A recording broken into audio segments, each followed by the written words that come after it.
নমস্কার সকলকে। আজকে আমি কথা বলবো খুব সুন্দর একটা উপন্যাস সম্পর্কে। এই উপন্যাসটা আমার বড় ভাই আমাকে জন্মদিনে গিফট করেছিল, কিন্তু কখনোই তেমন পড়ার সুযোগ হয়ে ওঠেনি। মনে হয়েছে যে এত বড় একটা বই আমি কি একেবারেই পড়ে শেষ করতে পারবো। আহ, তখন আমার বয়স যতটা কম, বইটা ততটাই বেশি বড় ছিল। তো সেই কারণে হয়তো বা পড়ার সাহস জুগিয়ে উঠতে পারিনি। তা এখন যেহেতু অনেকটা ফ্রি টাইমে আছি, তো ভাবলাম যে বইটা নিয়ে বসি। তো কিছুদিনের মধ্যে আমি দেখলাম যে বইটা পড়ে শেষ করতে পেরেছি। প্রায় 4 থেকে 5 দিন মনে হয় আমি বইটা পড়ছি। যেহেতু আমার হাতে কোনো কাজ নেই, তাই এত বড় বইটা পড়তেও আমার খুব বেশি টাইম লাগেনি। তো আজকে কথা বলবো সাতকাহন বইটা সম্পর্কে। এই সাতকাহন বইটা আমার অত্যন্ত প্রিয়, এবং এই বইটা সম্পর্কে যদি আমি বলতে যাই, তাহলে আমার প্রথমেই বলতে হবে এই গল্পের নায়িকা দীপাবলি সম্পর্কে। তো এখানে মূলত একটা পোস্টারে যে ছবিটা, সেই ছবিটাই আমাকে অনেকটা ইঙ্গিত দিয়ে দেয় যে আসলে গল্পের মুহূর্তগুলো কেমন হতে যাচ্ছে, গল্পটি আসলে কেমন। তো সে সম্পর্কে যদি আমি বলতে যাই, তাহলে বলতে হবে যে এটা একটা নারীর নিজস্বতার গল্প। একটা নারী কতটা নিজের সীমাবদ্ধতা পেরিয়ে চারপাশের প্রতিকূল অবস্থার সাথে লড়তে লড়তে একসময় নিজেকে আবিষ্কার করে এক স্বতঃস্ফূর্ত সত্তা হিসেবে। সে হয়তোবা চার দেওয়ালের মধ্যে বন্দি, তাকে সবাই দাবিয়ে রাখতে চায়। পুরুষতান্ত্রিক সমাজে তাকে সবাই চায় যে নিজেকে সে খুব হীনমন্যতায় ভুগুক, কিন্তু সে চায় স্বাধীনতা। সে সব কিছু পেরিয়ে চায় ক্ষমতা, যাতে সে নিজের মতো করে নিজের জীবনটাকে চালিয়ে নিতে পারে, যাতে সে নিজের মতো করে থাকতে পারে। আমাদের সমাজে এমন আমরা হয়তো বা চরিত্র খুব বেশি একটা দেখি না, আজও দেখি না। কিন্তু ওই সময়কার সময়ে যখন এই গল্পটা লিখিত হচ্ছে, ওই সময়কার সময়ে এই মেয়েটি খুব সাহসী একটা চরিত্র হয়ে উঠেছে।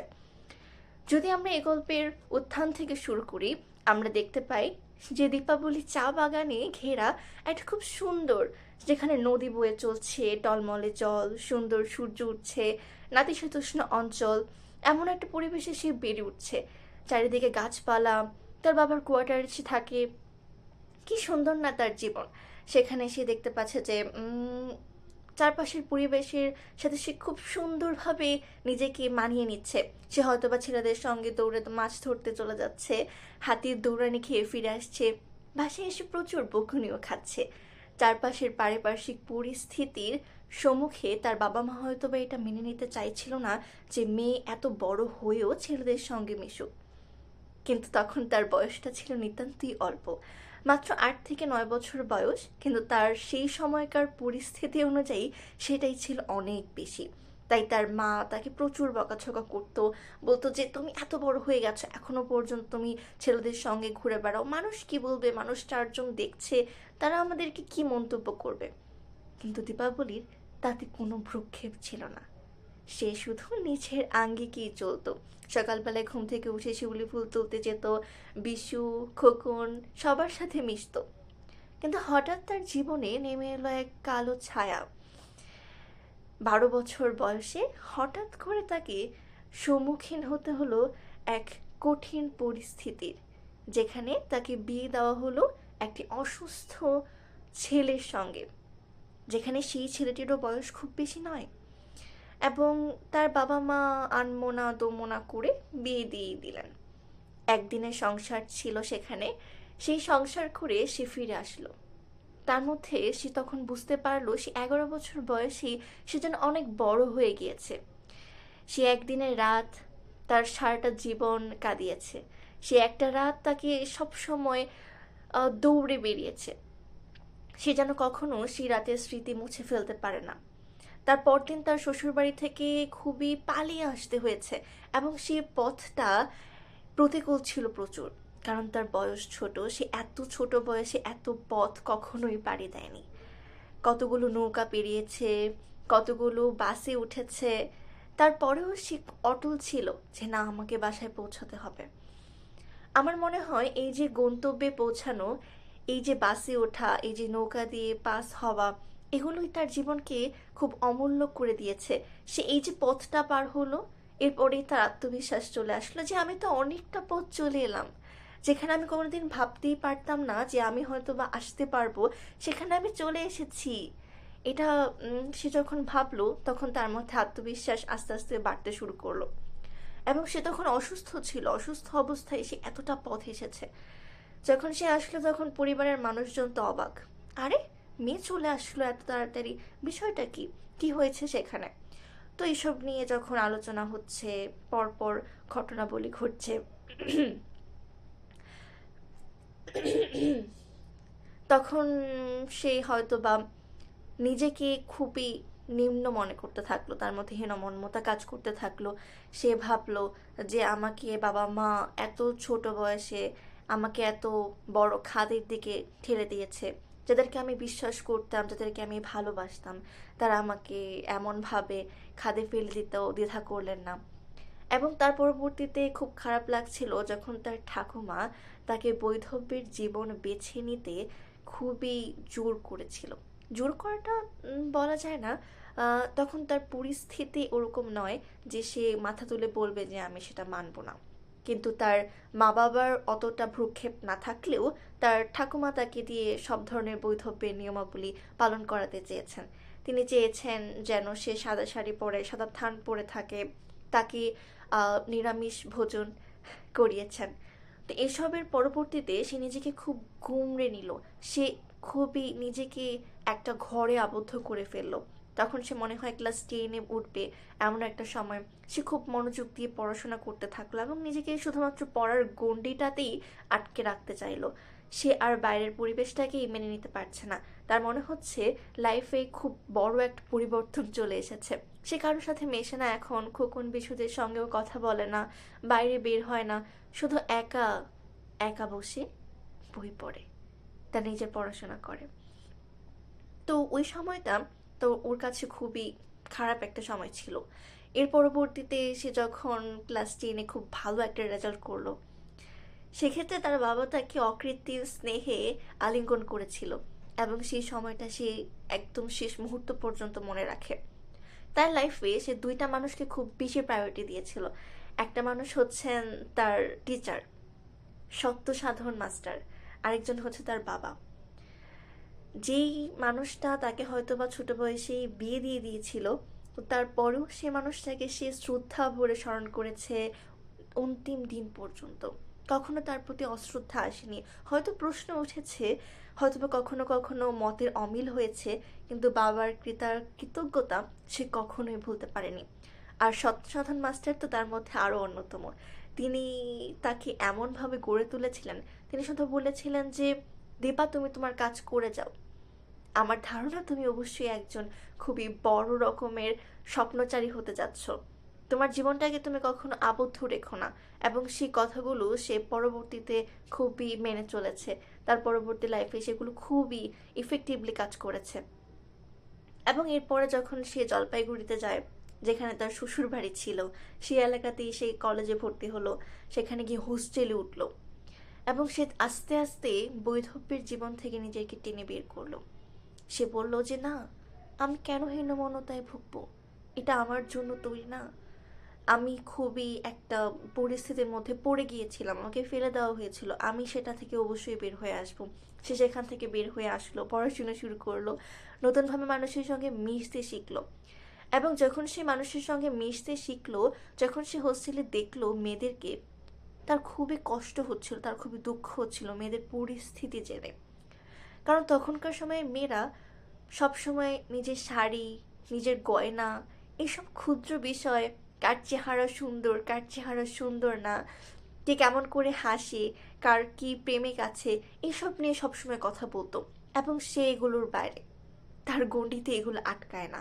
সে কখনো এগুলো নিয়ে চিন্তা করে না।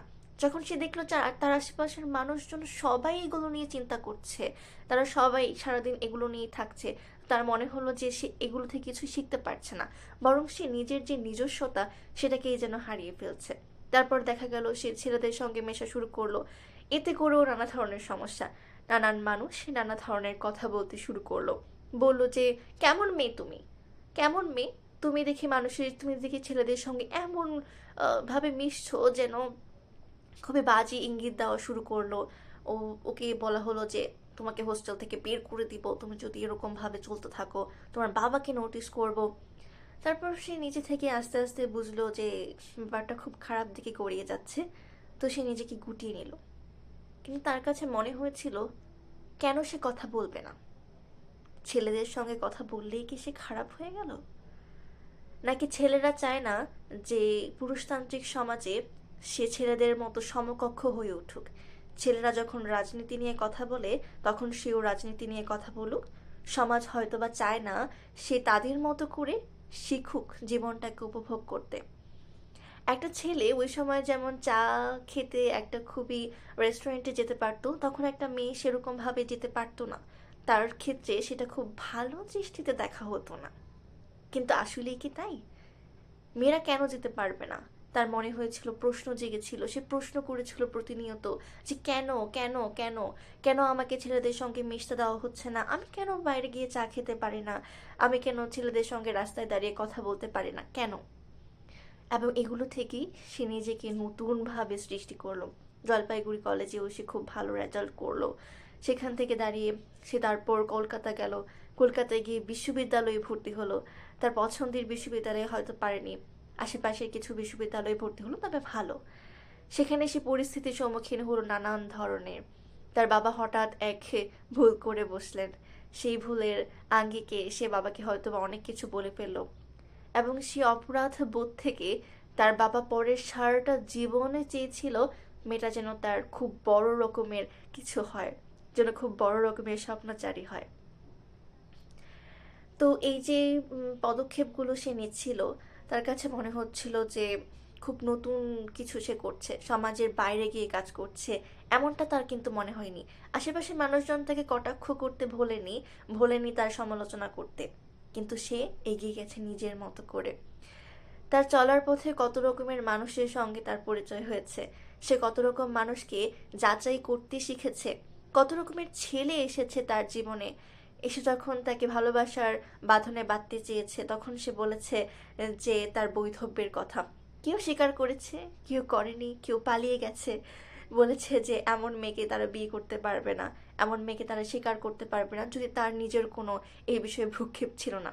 ছেলেরাই এসেছিল, ছেলেরা নিজেই চলে গেছিল। এবং এক্ষেত্রে যখন সে হোস্টেলে থাকা শুরু করলো, হোস্টেলের পরিবেশ নানানভাবে তাকে বুঝিয়েছে যে নারীরা ওই সময়ে কতটা পদদলিত ছিল। ওই সময়কার রাজনীতি, ওই সময়কার মিছিল মিটিং, কলকাতার পরিবেশ সমস্তটা মিলে একটা খুবই আবেগঘন পরিবেশের সৃষ্টি হয়। সে মায়ার সঙ্গে পরিচিত হয়। মায়ার মা, যেখানে একজন খুবই বুদ্ধিমতী প্রজ্ঞা মহিলা, যার কাছে গিয়ে সে মেয়েদের কাহিনী শুনতো, যে মেয়েরা কত না কত কালে কত কিছু করেছে। সেই মেয়েদের কাহিনী শুনে সে নিজেকে অনুপ্রাণিত করত। সেই জায়গা থেকে সে তার পথ চলা শুরু করলো। পথ চলতে চলতে তার বিশ্ববিদ্যালয় জীবন আস্তে আস্তে শেষ হলো। সে ভাবলো সে আইসি দিবে। আইসি মানে হচ্ছে বিসিএস পরীক্ষার মতো। তো যখন সে দিতে গেল, দেওয়ার প্রস্তুতি নিচ্ছিল, তাকে অনেকে বলেছিল তুমি মেয়ে, মেয়ে হয়ে কেউ এই পরীক্ষায় বসে না, তুমি সাধারণত এই পরীক্ষায় পাশ করতে পারবে না, তুমি এই পরীক্ষায় যেও না। কিন্তু তার মনোবল ছিল। সে ভেবেছিল যে না, আমি পারবো। আমি কেন পারবো না? একজন ছেলে পারছে, আমি কেন পারবো না? এই পরীক্ষায় সবার বসার অধিকার আছে, আমার বসার অধিকার আছে। আমি কেন নিজেকে গুটিয়ে রাখবো? আমি কেন বসবো না? আমি কেন নিজেকে একটা সুযোগ দেব না? তখন সে আইএসসি পরীক্ষায় বসলো।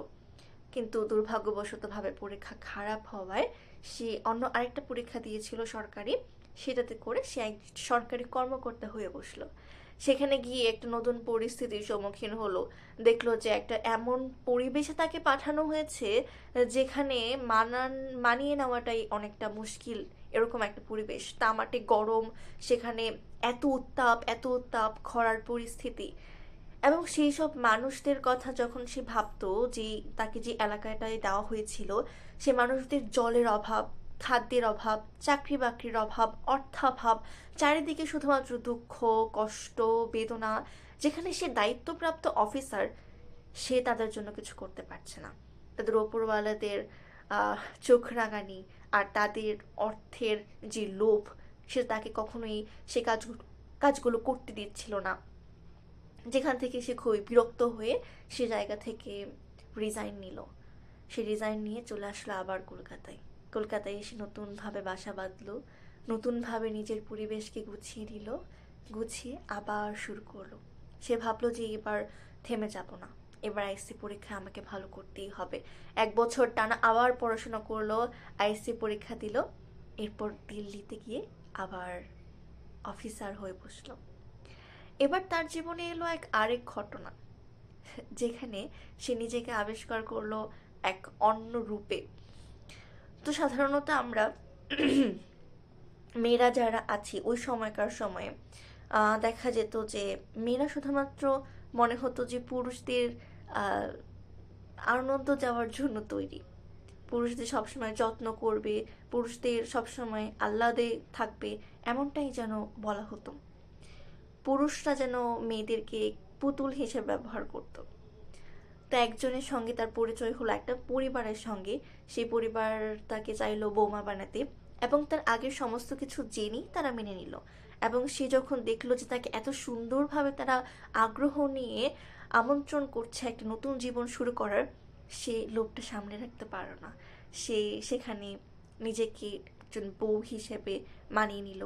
তার স্বামী খুবই ভালো একজন মানুষ, তো সে এ বিষয়ে পদক্ষেপ বাড়ালো। কিন্তু হঠাৎ দেখলো যে তার চেনার পরিধি হঠাৎ করে যেন পাল্টে গেল। সে দেখলো যে স্বামীকে সে বিয়ে করেছে ভালোবেসে পছন্দ করে, সেই স্বামী তাকে এখন নানাভাবে কষ্ট দিচ্ছে, নানাভাবে তার উপর হয়তো বা মানে জানা বা অজানা অবস্থায় তার উপর কষ্টের কালিমা লেপন করছে। সেই পরিস্থিতি তার কাছে খুবই কষ্টের একটা পরিস্থিতি ছিল, কারণ সে এতটা পথ পাড়ি দিয়ে আজকে একটা সম্পর্কে জড়িয়েছে। আগের সম্পর্ক তাকে কোনো ধরনের সুখ দিতে পারেনি, বরং সারা জীবন শুধুমাত্র হীনমন্যতা দিয়েছে, সবসময় শুধু কষ্ট দিয়েছে। আজকে সেই জায়গায় এসে নতুন সম্পর্ক করলো, সেক্ষেত্রেও তাকে শুনতে হচ্ছে এ ধরনের, বইতে হচ্ছে, কষ্ট করতে হচ্ছে। সে একরকম বাধ্য হয়েই বদলি হয়ে কলকাতায় চলে আসলো। কলকাতায় চলে আসার পর তার স্বামী অবশ্যই চেষ্টা করেছিল তার সঙ্গে সমস্ত কিছু হয়তোবা মিটমাট করে নেওয়ার, হয়তোবা সে ভুল বুঝেছিল। কিন্তু দীপাবলি ভেবেছিল যে একবার ফিরে যায় তাকে আর ফেরানো যায় না, যে একবার না বলে তাকে বারবার সুযোগ দেওয়া উচিত নয়। সে একাকিত্বকে আপন করে নিয়েছিল, সে এত বছর একাকিত্বই থেকেছিল। তার কাছে এখন আর কারো সান্নিধ্য ভালো লাগে না। সে জীবনে এত কষ্ট পেয়েছে যে এখন কেউ তাকে সান্ত্বনা দিলে সেটা সান্ত্বনা মনে হয় না, সেটা আরো বুকে বেঁধে কাটার মতো। শেষমেশ তার ঠাকুমা চলে এলো। তার বাবা মা দুজনেই আগেই মারা গিয়েছিল। তার ঠাকুমা যখন তার কাছে আসলো, এই ঠাকুমাই তাকে কিন্তু বিয়ে দিতে বাধ্য করেছিল তার বাবাকে। সেই ঠাকুমাকে সে আপন করে নিয়েছিল নিজের মতন করে। সেই ঠাকুমাও তার সমস্ত বাঁধন ছিঁড়ে দীপাবলির সঙ্গে একাত্ম হয়েছিল, যেটা গল্পের শেষ দিকে একটা খুবই চমকপ্রদ ব্যাপার। যেখানে দেখা গেল যে যে মহিলা সূচিবায়ুগ্রস্ত, যেখানে তিনি বাইরে জামা কাপড় পরে যদি বিছানায় কেউ বসে, সেই বিছানা নতুন করে বিছানো অথবা ধুয়ে দেওয়া, এই বিষয়গুলো মানে এতটাই সূচিবায়ুগ্রস্ত, সেখানে উনি সমস্ত কিছু মেনে নিয়ে দীপাবলির সঙ্গে বৈধব্য ত্যাগ করে উনি মাছ মাংস খাচ্ছেন, এই বিষয়গুলো দেখা যাচ্ছিল তখন। এবং সে দীপাবলির সঙ্গে এতটাই একাত্ম হয়ে গিয়েছিল যে দেখা গেল যে রাত্রে শুয়ে তারা নানা ধরনের গল্প করছে, একসঙ্গে খাচ্ছে দাচ্ছে, সারাক্ষণ একসঙ্গে থাকছে। তার অফিস থেকে ফিরে সে হাসি মুখে তার ঠাকুমার সঙ্গে গল্প করছে। এই যে শেষ পরিণতি, এক্ষেত্রে দেখা যায় যে শেষ ঠাকুমার সঙ্গেই তার জীবনটা বয়ে চলে গেল।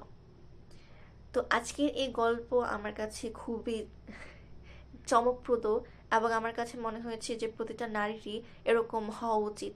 নিজের প্রতি আত্মনির্ভরশীল, নিজেকে বোঝা, নিজেকে জানা, চারিদিকের মানুষ তাকে দাবিয়ে রাখছে কি রাখছে না, সমাজ কি বলছে কি বলছে না, চারপাশের মানুষজন কি করছে কি করছে না, এই সমস্ত কিছু মুছে ফেলে নিজের জীবনটাকে নতুন করে নিজের মতো করে চালানো, নিজেকে আত্মনির্ভরশীল করে তোলা, যাতে কারো গলগ্রহ হয়ে থাকতে না হয়, সেই বিষয়টা খুব স্পষ্টভাবে এখানে উত্থাপন করা হয়েছে। সমরেশ মজুমদার এত সুন্দরভাবে গল্পটাকে সাজিয়েছেন, উপন্যাসটাকে রচনা করেছেন, তা বলতে গেলে খুবই কোনো ভাষা খুঁজে পাওয়া যাবে না, কোনো সুশ্রাব্য ভাষা এটার মধ্যে সীমাবদ্ধ রাখা যায় না। তো আজকের এই গল্পটা পড়ে আমার খুবই ভালো লেগেছে। আমার মনে হয় যারা নতুন বই পড়া শুরু করেছেন, অথবা আমার মতো যারা এখন অযথা সময় নষ্ট করার ব্যাপার না, অনেক সময় আছে হাতে, তাদের জন্য এই বইটা অবশ্যই পড়া যায়। এই বইটা অবশ্যই একটা খুবই ভালো অপশন হতে পারে আপনাদের জন্য। পড়ে আপনার মজা পাবেন আমার মনে হয়, এবং অনেক কিছু শেখার আছে। এবং বইটা পড়লে আপনারা তার মধ্যে অনেকগুলো উক্তি খুঁজে পাবেন, অনেকগুলো কথা খুঁজে পাবেন, যেগুলো মনে হবে যে একদম মর্মভেদী, অন্তর্ভেদী। হ্যাঁ, একদম অন্তর্স্পর্শ করে যাবে। মনে হবে যে এই বইটা এতটা সুন্দর। কথাগুলো আমি আমি যখন ভালো কোনো কথা পাই, আমি আন্ডারলাইন করে রাখি। এরপর আমি পুরোটা গল্প পড়ি না। একটা উপন্যাস পড়লে আমি সেই লাইনগুলো শুধু পড়ি। আমার কাছে ওইটা খুবই আনন্দ দেয়, খুবই ভালো লাগে। সো আজকে এই ছিল সাতকাহন বইটা নিয়ে। সাতকাহন বইটা যদি কেউ পড়তে চান, আমি অবশ্যই বলবো যে আপনি সাতকাহন বইটা পড়েন। এবং ভালো থাকবেন সবাই, সুস্থ থাকবেন।